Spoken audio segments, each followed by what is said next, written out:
Hello. This is another corner of my apartment, and I'm actually gonna write. I have indeed been procrastinating yet again. The scene that I just wrote a few days ago, I don't know yet when in the story it happens, but Caroline goes on a date with some guy and he says something gross or offensive or disrespectful. And that's kind of where this scene has started. Again, this will be edited. I do not like this scene. I was saying how I didn't like it earlier. So this is how it goes.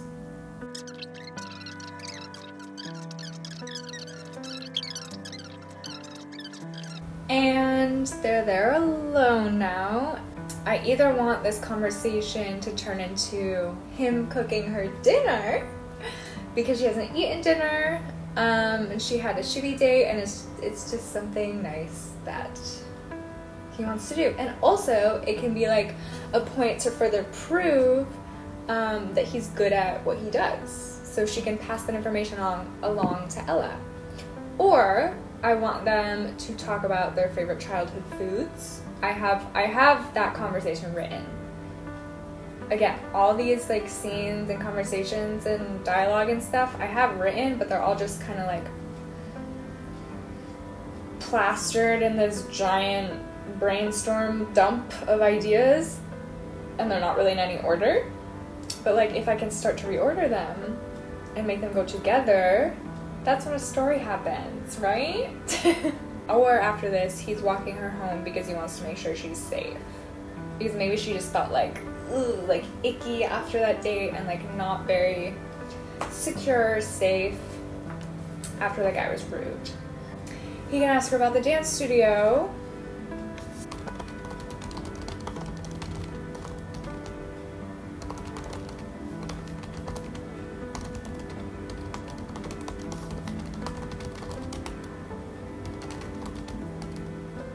And she can be like, yeah, I danced there like almost every day of the week when I was younger. La da la da la da da. And then that can segue into him asking about family dinners and into talking about childhood foods. Because I do have that conversation written somewhere if I can find it. See, this is also what's annoying about just having a brain dump of things. Nothing's organized, and it's all just a bunch of random ideas like vomited onto this document. That is, so just my brain dump of ideas and scenes document is 7,319 words. The book, first draft, is currently at 16,400 words. So we got a long way to go. If we combine that count, what did I say before? 7,319. That's 23,719 words. How long a book is 80,000 words? 320 pages? There's two different answers. Between 250 and 300. That seems about right. That's kind of what I'm aiming for. Is that too long? Maybe 70,000? Hey, it's taken me 3 years to get 23,000 words, so I'm not really rushing with this book. I'm not in a rush. Maybe I can work on this transition then. From one conversation to another. See, it's this stuff that I don't want to do. Yeah. Anyway. Oh, so recently, when I was procrastinating, one of the things I was doing was there's this app called Character AI, and I created some of my main characters on Character AI, and you can like ask them questions, you can fill out things about their personality and ask them questions and see how they would respond. It also like AI will also generate like a character like image for the character as well. And so I did Kate and Aiden from Take Me Home, the other book, and then I did Caroline and Finn from this book. They're so cute, and I love seeing them. These are my characters. Oh my gosh. Here's me procrastinating, actively procrastinating again. Caroline Scott, 21-year-old, fair skin, lots of freckles, copper hair, or honey hair. Finn Lagana, he's 23 or 24. He has hazel eyes. So cute. I have done a few different AI generated photos of Finn, and none of them have quite captured exactly how I picture him in my mind. There's another one. I'll put both of them up here. So this is kind of how I see Finn. Also, low-key, like Shawn Mendes vibes. Those are my characters! And I actually just saw an author, Anna Nu, on YouTube. She paid artists to draw her characters. And I low-key want to do that. I don't know. Now I'm on my phone. This is not good. Okay. Is there another part that I want to write right now? I was working on the lake scene. They go swimming and have a barbecue at the lake. It's Care, Finn, Ella, Pat, and Will. So all of our main characters, pretty essentially. They float in the lake and talk. There's an admission of feelings.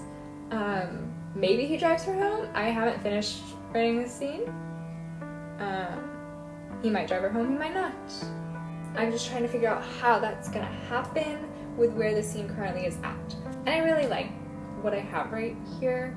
It's just kind of finishing it out and getting it to where I want it to be that I need to do. So maybe I'll do that. Because I'm kind of into this scene more than the other one, but that judgmental. I'm gonna say, am I truly so judgmental? I'm gonna take out that. I see, and this is also what I do. I edit as I go, and I know that's not good to do. Ugh. So in dialogue, like obviously Caroline calls her brother by his nickname, Pat, like when she's talking to him, but like just in the regular writing, that's not dialogue. Should I write Pat or should I write Patrick, which is his name? At the beginning, I'll obviously say Patrick, but then I feel like eventually, once we get to know them, I'll say Pat because the reader's getting more familiar with it and him and the characters. I don't know. I don't know. Okay.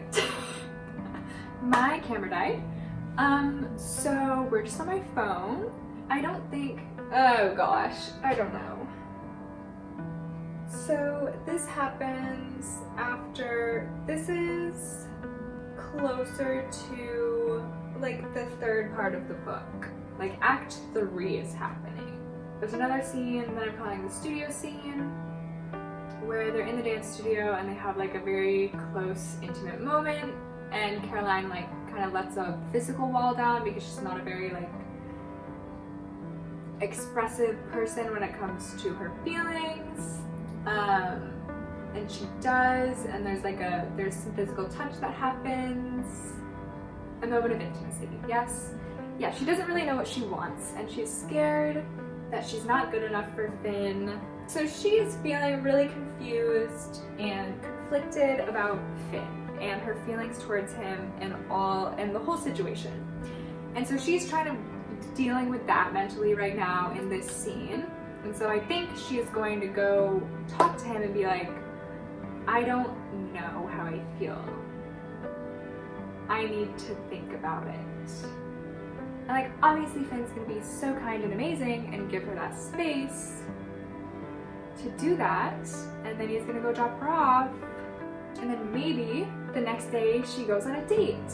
And then he sees her and he's like, you said you needed space to think about how you feel about me, but then you go on a date with some other guy? Like, what is this? Like, I told you I liked you. Can you figure it out? Like, what are you still doing dating other guys when, like, I'm right here? I'm here for you. And I think that's gonna be a big fight. I also have a calendar that I've made just for myself. I'm not gonna show it because it will give things away. As if I'm not reading full scenes that I've written that gives shit away. Ooh! This is like the day, during the day, before Pat and Ella's bachelor and bachelorette parties. So like they go to the lake during the day, and then at night they have like their bachelorette and bachelor parties. And so that night, I think Ella and Caroline are going to like talk, have another feelings talk. Yeah? Okay. Yes.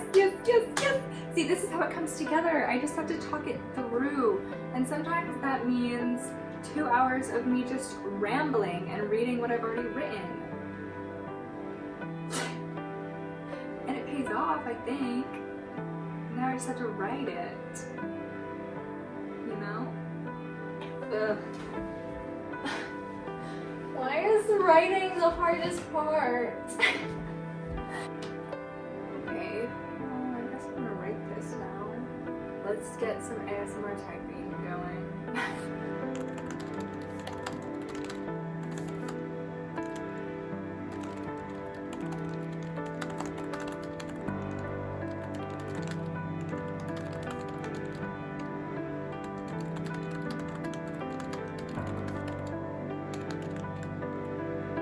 I realize that I don't press the spacebar with my thumb. That's just a habit that formed.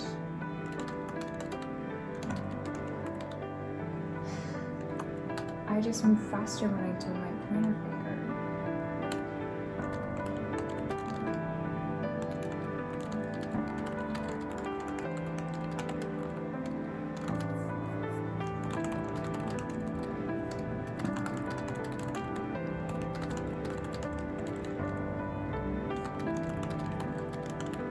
I have finished the scene I was working on and have been working on all day. I don't like it. It's not good. It's going to get rewritten, but it's done. And it came together how I wanted it to, essentially.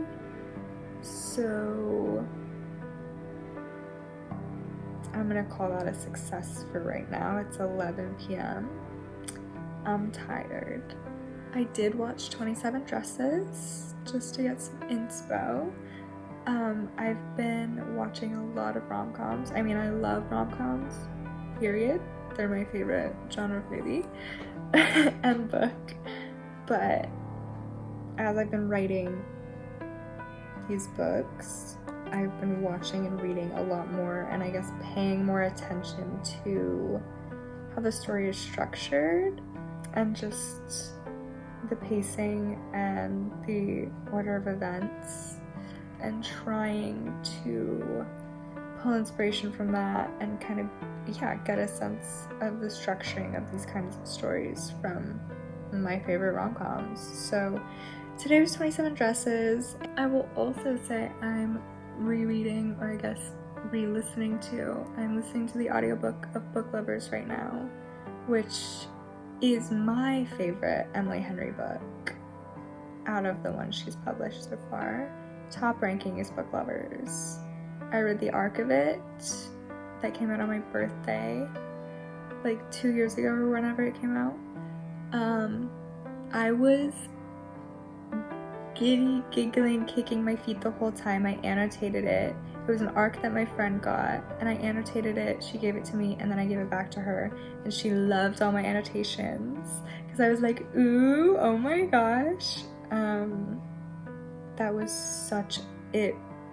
I just loved it so much. I love it so much. I love the way she wrote it and the characters and everything. And the reason I'm saying this is because, yes, it's my favorite book that Emily Henry has written, and it's giving me inspiration for my own books that I'm writing, but also in 27 Dresses, the dynamic kind of between the two main characters in the movie reminds me of the two sisters in Book Lovers.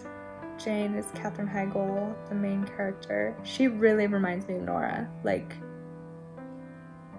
that's who I would fan cast for Nora, Book Lovers. Like, I mean, obviously not right now, because Nora's younger than Katherine Heigl is right now, but you know. Anyway, I'm gonna go listen to a chapter of that right now, and brush my teeth and go to bed. It was a good day. I forced myself to write, and sometimes you have to do that. And I'm learning that as I go. That's what today was. Okay. See you next time.